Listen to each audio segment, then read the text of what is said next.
Hello again. For those of you who don't know, I'm DECLAN McGovern, Executive Director of Music of the Baroque, and really thrilled to welcome you all here tonight for this special, intimate evening. As you know, we're all about the music, and we're thrilled to welcome 4 of our musicians onto the stage tonight for a specially designed, curated program, which some of us have had the privilege to hear before. But many of you will not. So let me just introduce our musicians first of all, and I will go left to right. Kathleen Brouwer, first violin. Terry van Valkenburg, viola. Mark Bronfenbrenner, cello. And Anne Bach, oboe. And you will recognize these musicians if you go to lyric opera, because they are also lyric opera musicians. As you know, we have recently celebrated our 50th anniversary. And one of the big things to come out of that was a plan for the future. And we want to set up a fund called the Baroque Forever Fund.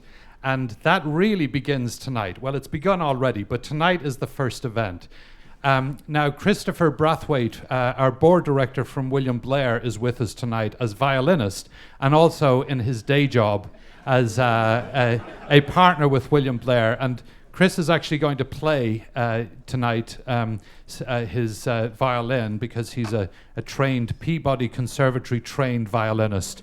And we're going to hear him perform tonight as part of the program.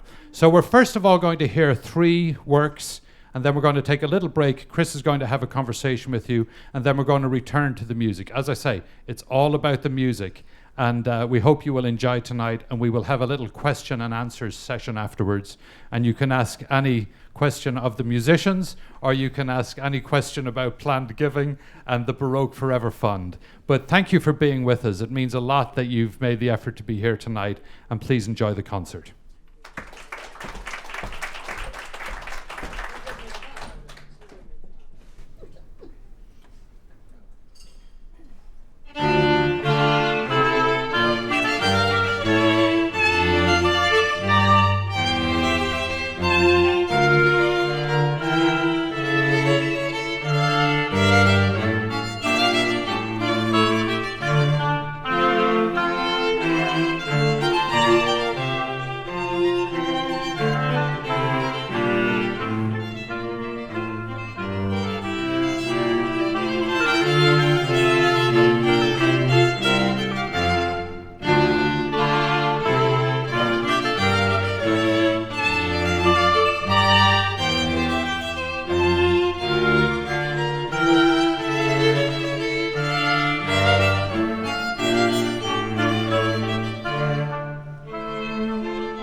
Can clap. We're not going to bow all the time, because we're doing a lot of little ditties. So that was music of Purcell, and it was written around 1700, and it was written for a play. And Purcell wrote a lot of music for plays, mostly because people paid to go to plays, and operas just weren't really hot at the moment. He did write some operas later on. But a play gave a composer a lot of opportunity to write music, because the house composer would open the doors, all the people would come in, they would drink drinks, they would eat food, they would mingle, a lot like today. And during that hour, the house musician, the house composer, would have music called first music. He would have music called second music. Doesn't this sound like an Italian menu or something? And then he would have the overture, and then the curtain would finally rise, and then everybody would sit down, and then you would also hear music throughout the play, and then during intermission, he would also be in charge of doing a bunch of background music. So he wrote a ton of music. He was really well liked. Everybody loved him. And perhaps you recognize that piece from somebody who used it 200 years later. It was Britain, and he used it in his Young Person's Guide to the Orchestra. So it's pretty cool. So there's a crazy rumor about Purcell. And I don't know that it can be substantiated at all, but he died, supposedly, from chocolate poisoning. Now, nobody can say if this is true, but I will tell you that the symptoms are very similar to that of tuberculosis. So it's either one or the other, and we're not sure. But his boss was Charles II, and he was a true honest-to-God chocoholic. His budget called for paying 40 times more for his consumption of yearly chocolate than it did for his consumption of yearly tea. And I would think he drank a lot of tea, so I think he drank a lot of chocolate. Mozart also liked to have chocolate. He had his in the morning with white rolls. Doesn't that sound pleasant? He traveled a ton for work, like, we still do today. And on one of his travels, he met somebody who played the oboe, and he had a delightfully pure tone. But Mozart couldn't remember his name, but he did give him a copy of his oboe concerto, and it went over smashingly. This guy performed it all over the place. And so Mozart went back and kind of re-met him and became friends with him 3 years later, and his name was Friedrich Rahm. And he was very well known at the time.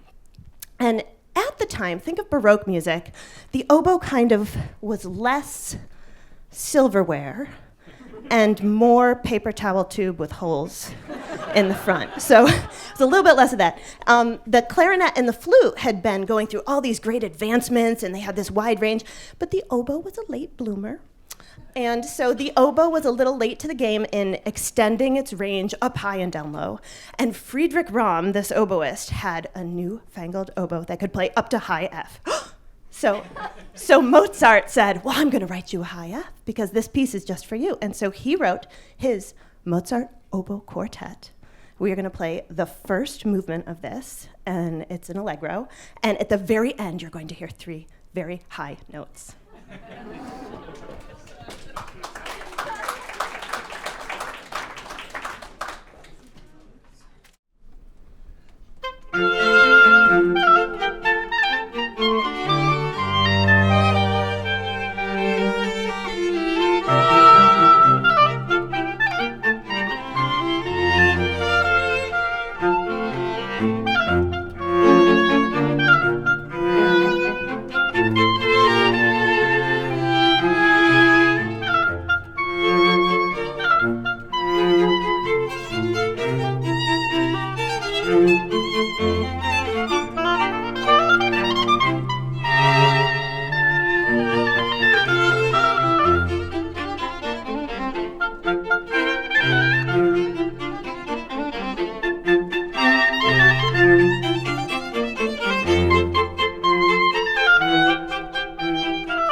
Okay, I got to swab out here for a minute, but y'all heard the high notes, right?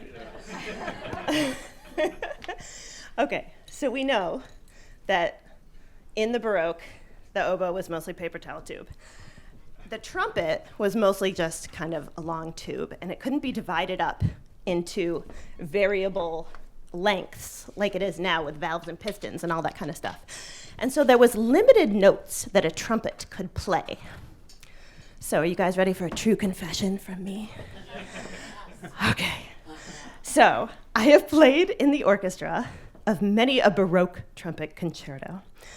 And here's what happens in a Baroque trumpet concerto. The trumpet player comes out, they're super flashy, they play all this crazy stuff, Allegro, and then there's an adagio, and there's no trumpet at all. And a lot of times the oboe will get the big solo, but our name isn't in the program, it's just the trumpet. And then the Allegro will come and the trumpet plays all this flashy stuff. And that's how it goes. And so here's my confession. I thought that was because trumpets were wimps. I thought they just couldn't do 3 movements in a row without needing to go out for coffee and a sandwich. I mean, this is case in point. You guys, were you at the concert where we did the phenomenal triple trumpet concerto by Telemann? And we had all these razzle-dazzle trumpets, and they're razzle-dazzling. And the first movement was out of this world, outrageously good. And then the second movement happens, and they're just over there just reading magazines, playing poker. And I was huffing and puffing. So anyhow, it was a great concerto. But anyhow, I only just now realized that this year. Isn't that embarrassing? But now you all know. So that's why the oboe, let me tell you. So the natural trumpet, he could only play some of the notes. He couldn't play all the different harmonic variations, and that's why the oboe gets to play the middle movement, because the oboe can play all those notes. Now, the trumpet could play all those notes later on, and Haydn just blew everybody away when he wrote his trumpet concerto, and it was the first time an audience had ever seen a trumpet concerto where, during the second movement, something shocking happened. The trumpet played. The oboe finally got a break. Okay, so let me see what I want to tell you about this next one. Okay, so Bach wrote this next piece. This is a piece that prominently features the trumpet, but we don't have a trumpet here. But don't worry, because we're going to do the slow movement, so there's no trumpet in it. This is from Brandenburg's second concerto. And what else do I have to tell you about it? Just imagine there's a trumpet player just standing to the side, just eating like a pastrami sandwich or something.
Okay, so next up is Telemann. Telemann, super good guy. Everybody loves him. He was really famous when he was alive, and he was famous for writing great music that was fun to listen to, but also really fun to play. And so there was a group of 4 friends in France, and they played together. And they said, hey, let's write a snail mail letter, I guess that's what people did back then, to Telemann, and tell him, hey, you should write a bunch of quartets, and then you should come to France, and we'll put you up and wine you and dine you, and then we'll all play them together, and it'll be super fun. And because Telemann was such a great guy, he did it. It took him 7 years, but he did it. And he ended up publishing 12 of these quartets, and he called them the Paris Quartets. And they all played them together, and it was fantastic, and he's a great guy. He might have had ulterior motives, and I'll tell you what they were. He was super into plants. And so he had connections all over the place where he could get plants. I mean, he was still super nice, and so he would send seeds and bulbs and trimmings and clippings to all of his buddies, right? He had a great friend in Dresden who was a concertmaster there. He had a great friend in England who wrote a bunch of music like The Messiah, Handel. Handel sent him a big old box of bulbs. Can you believe? They were like, I don't know what, pen pals, plant pen pals. So anyway, he's a great guy. He went to France, he wrote a bunch of these quartets. We're gonna play one little movement from a quartet that he wrote. And just think of those ulterior motives.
All right, to give everybody a break from me, we're going to invite a different guy up here, okay?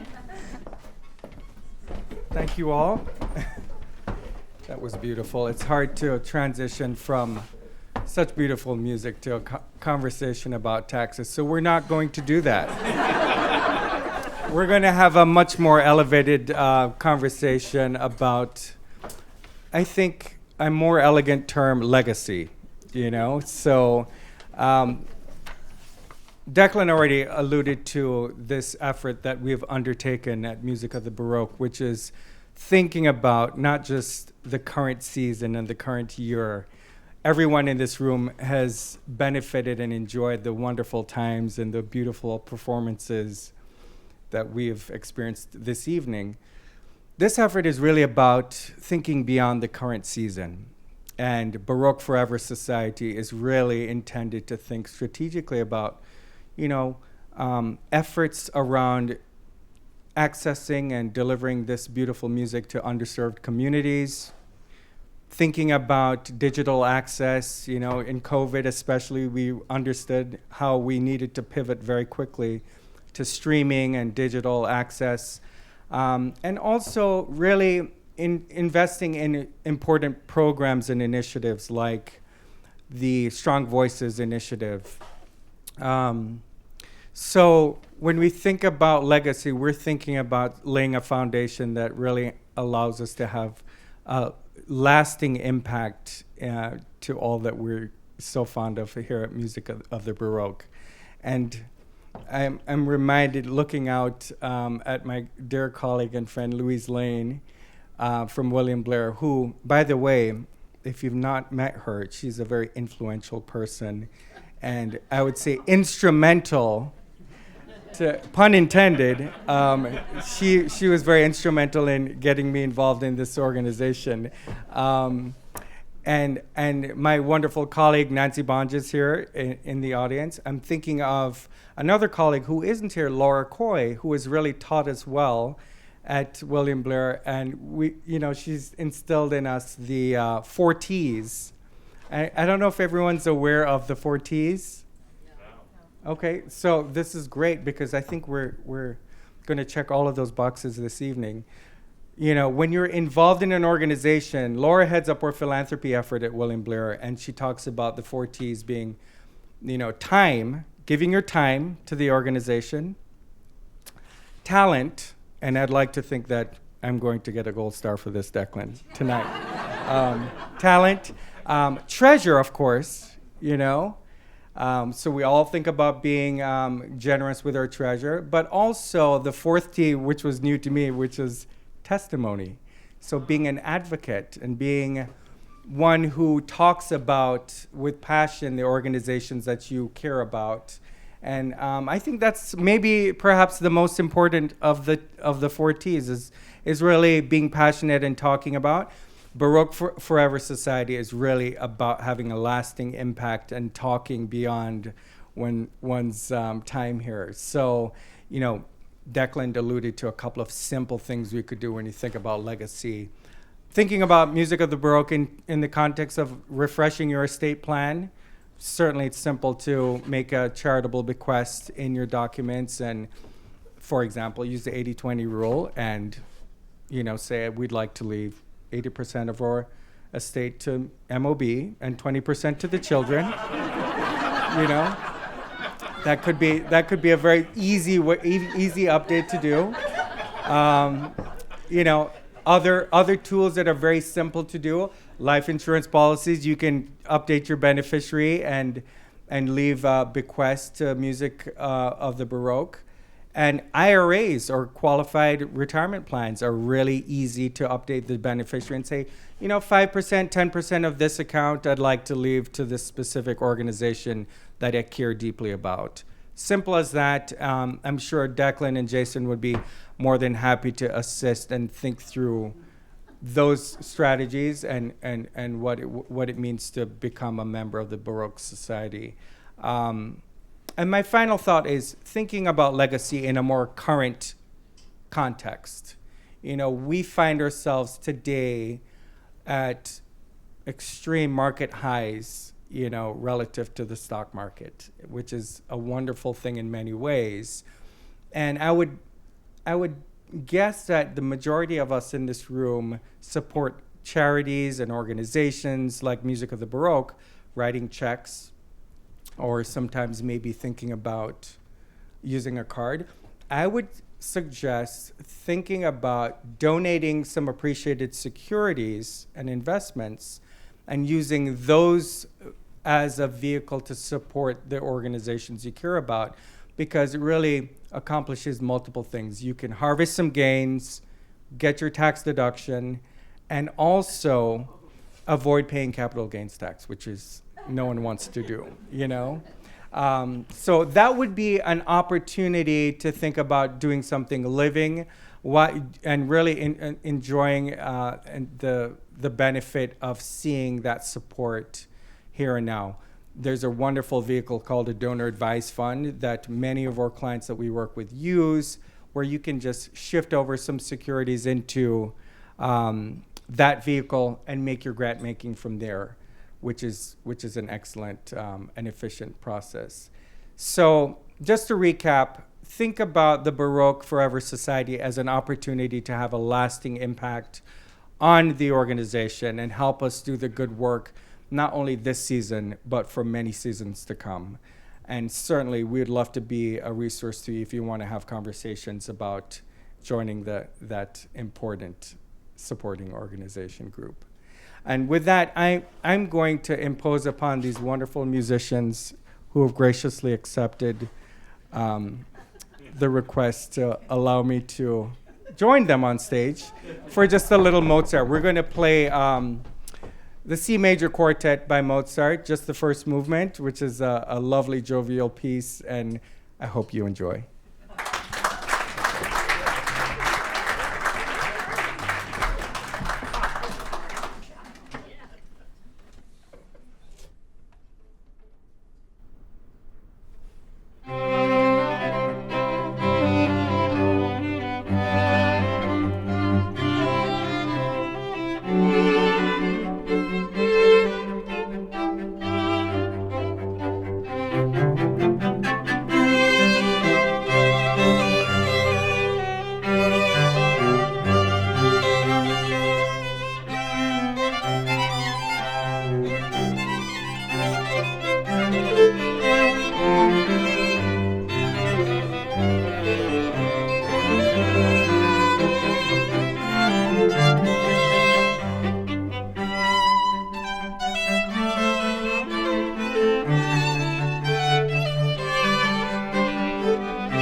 Okay, that piece had 3 different composers.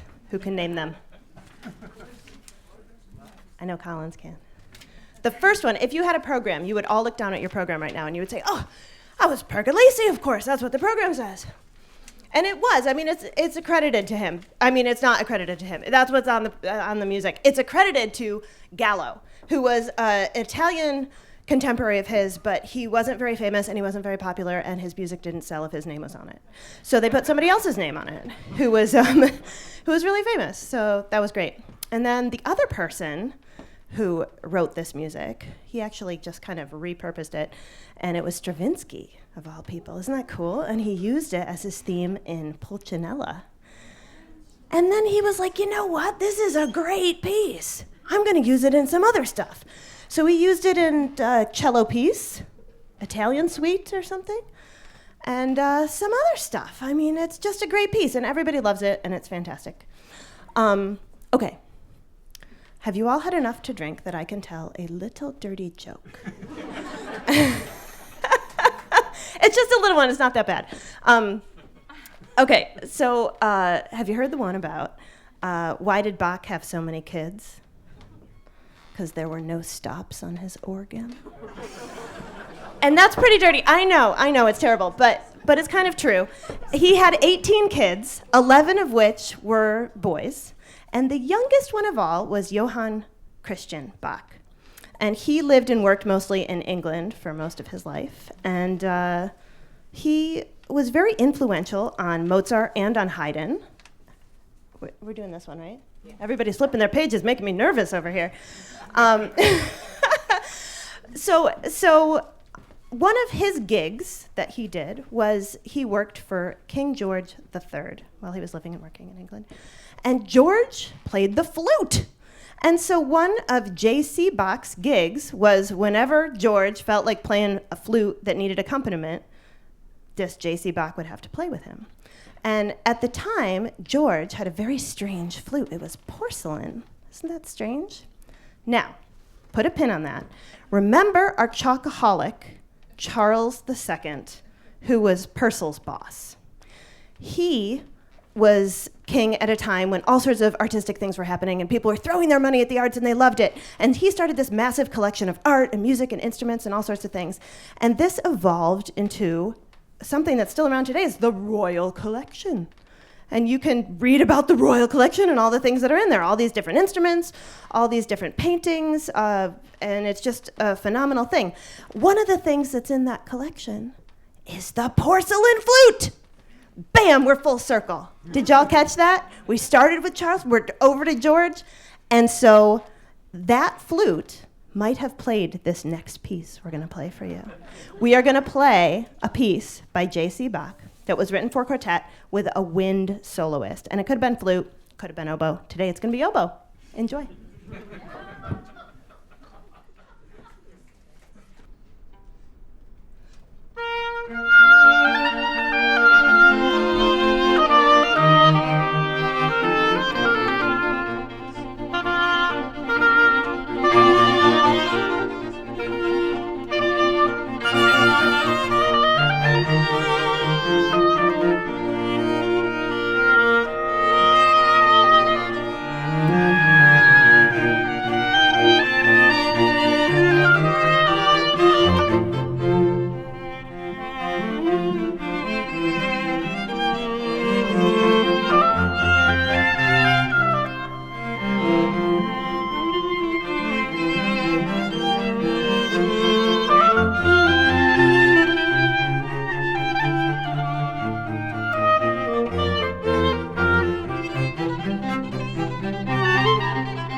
Okay, let's hear it for our musicians. Kathleen Brower, Kerry van Valkenburg, Mark Branfenbrenner, and Anne Bach.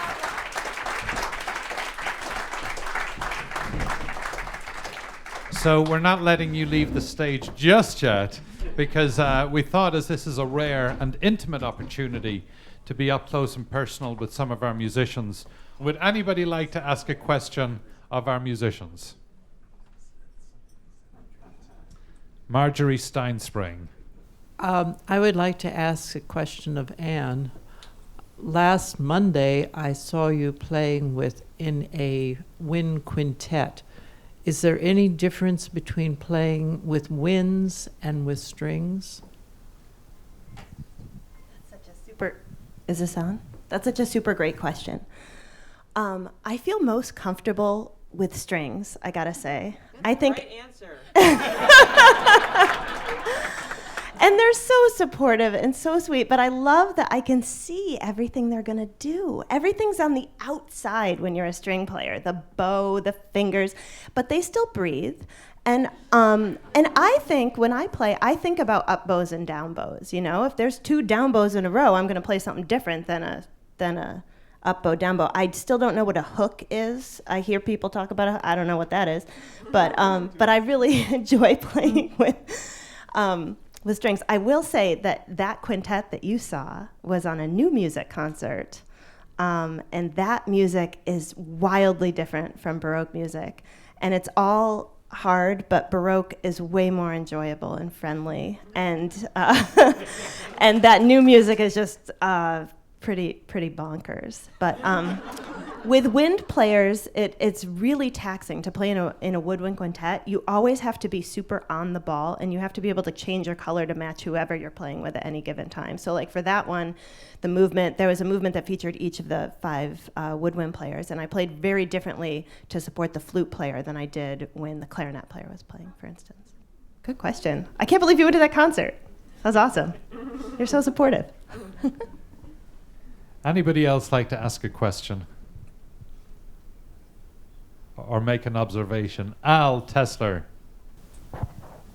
One thing that you hear when you listen to musicians being interviewed is how often, no matter what the instrument is, they will say, the reason I love playing this instrument so much is because it sounds like the human voice. And I think that's probably true of all 4 of you, and Collins, who's sitting over, not all human voices, but a double basses. I just wondered, to me, the oboe wind instruments kind of have an advantage. Come there. on, yeah. But I wonder what the 4 of you, think about those ideas, or that idea. Who wants to talk,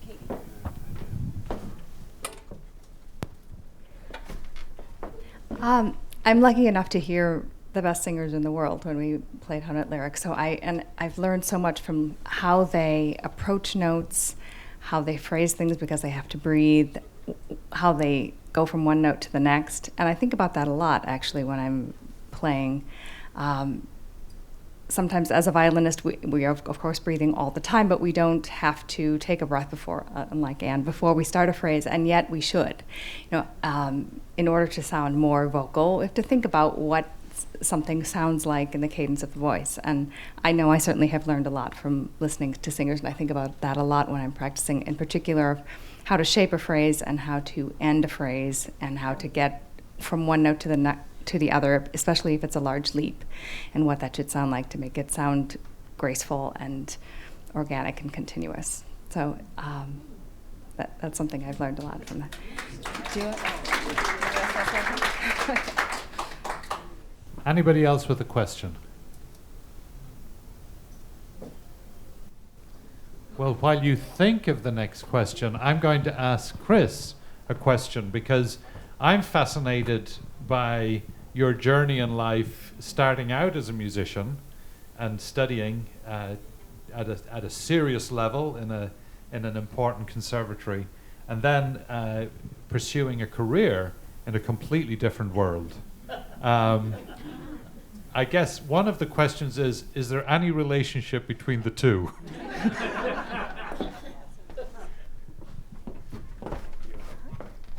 That's a really good question. And, there are many studies that explore the connectivity of music to mathematics and, organization or business. And Louise Lane is a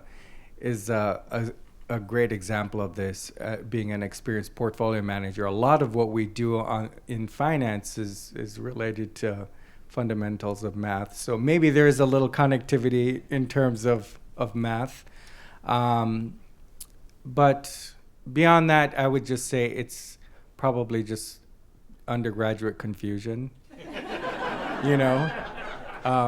I had a lot of interest at that time in my young life, and was interested in investing while I was telling Nancy earlier, while I was in college, I started a little tiny portfolio to buy some stocks because I was interested in investing and became increasingly intrigued with it. So,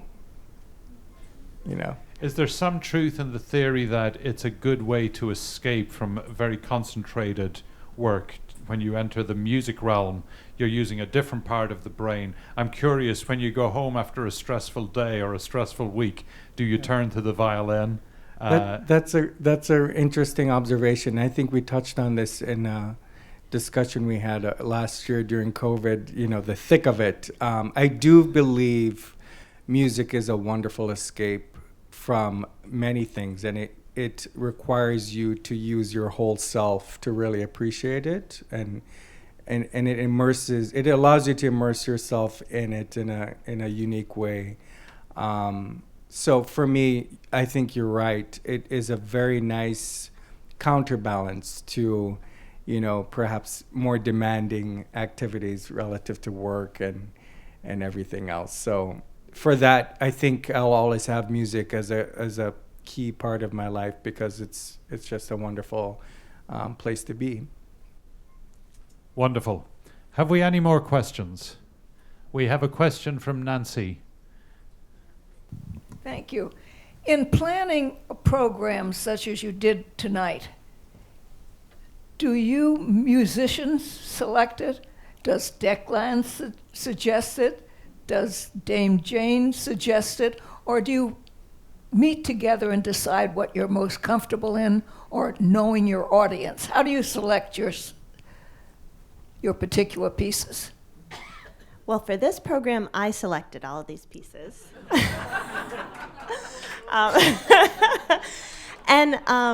But we knew it was for this instrumentation, and so that limited us a little bit. But we also knew we wanted to play the Mozart Oboe Quartet because that's just the best thing for this instrumentation.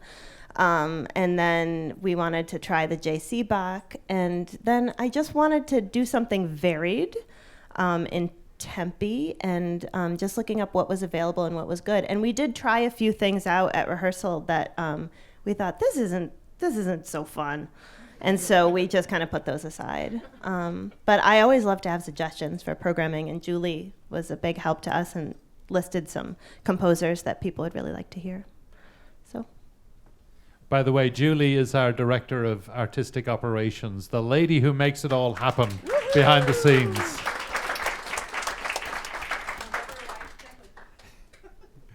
Anybody else with a question? Please. We'll wait for the microphone. It really wasn't a question, but it was an observation when you said the 4 T's. I've always heard of time, talent, and treasure, but that 4th T of testimony. And all of you playing tonight and all of your comments, Anne, and is a testimony to your love of the Baroque. And I think that's why we are all here, because we go out and talk about the wonderment of the beautiful music that's provided, and we want to see it go on forever. So thank you so much, and thank you for that 4th T. Well, thank you.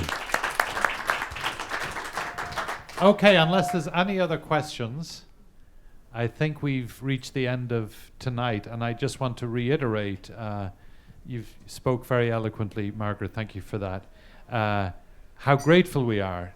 I mean, of course, if we say there's going to be a concert, you're going to come out, but, you know, there was also a message tonight about our future, And we appreciate you thinking about us and thinking about our future. We really appreciate your continued support, and the next 50 years start here. Thank you. Thank you.